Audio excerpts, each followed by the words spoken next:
Police in New York have identified the woman who died after being set on fire on a subway train in the city. Local authorities say they used a combination of forensics and video surveillance to identify the victim, a 61-year-old woman from New Jersey. The man accused of lighting her on fire was taken into custody just a few hours after police put out pictures of him in connection to the woman's death. He's been indicted on murder and arson charges. Federal immigration officials say the 33-year-old man is from Guatemala and entered the U.S. illegally. The tragic incident of an innocent woman being lit on fire by an illegal immigrant on a subway train raises urgent and fundamental questions about the effectiveness of our systems designed to protect the American people. It is a grim reminder that public safety, a fundamental responsibility of government, is often compromised by policies that prioritize political ideology over the well-being of citizens. Accountability of the system and leadership. The failure of the system to prevent this atrocity must be laid at the feet of those who champion open border policies without adequate security measures. This includes the president and elected officials who support lenient immigration policies without ensuring rigorous vetting of those who enter the country. If leaders knowingly allow individuals into the country without ensuring they meet safety standards, then they bear moral and political responsibility for the crimes those individuals commit. This isn't simply a failure of policy. It's a betrayal of trust.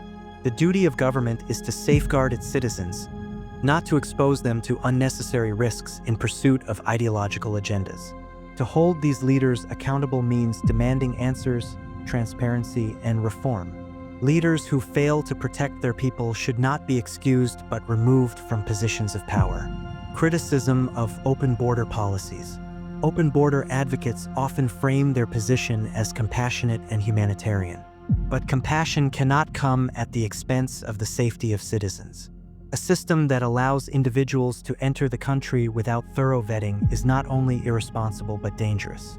Those in favor of open borders must confront the real-world consequences of their policies and acknowledge their role in tragedies like this one. Furthermore, blanket amnesty or inadequate enforcement sends a message that laws can be flouted without repercussions.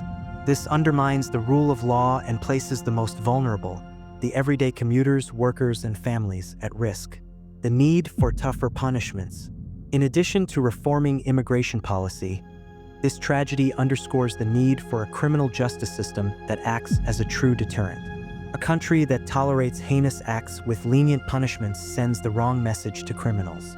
The penalty for murder and acts of terror must be severe enough to reflect society's moral outrage and to prevent future incidents. Cruelty may be a harsh term, but firmness in punishment is necessary when dealing with individuals who commit barbaric acts. Protecting innocent lives must take precedence over concerns about the treatment of violent offenders. Call to action. This incident should galvanize Americans to demand change. Leaders must prioritize secure borders, enforce strict immigration policies that ensure those entering the country do not pose a threat to public safety. Accountability for officials. Hold those in power responsible for policies that fail to protect citizens. Stronger punishments. Reform the justice system to impose harsher penalties on violent criminals, ensuring justice for victims and safety for the public.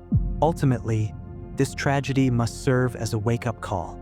The lives and safety of American citizens must come first. Leaders who fail to honor this responsibility must be held accountable, not just by their constituents, but by history.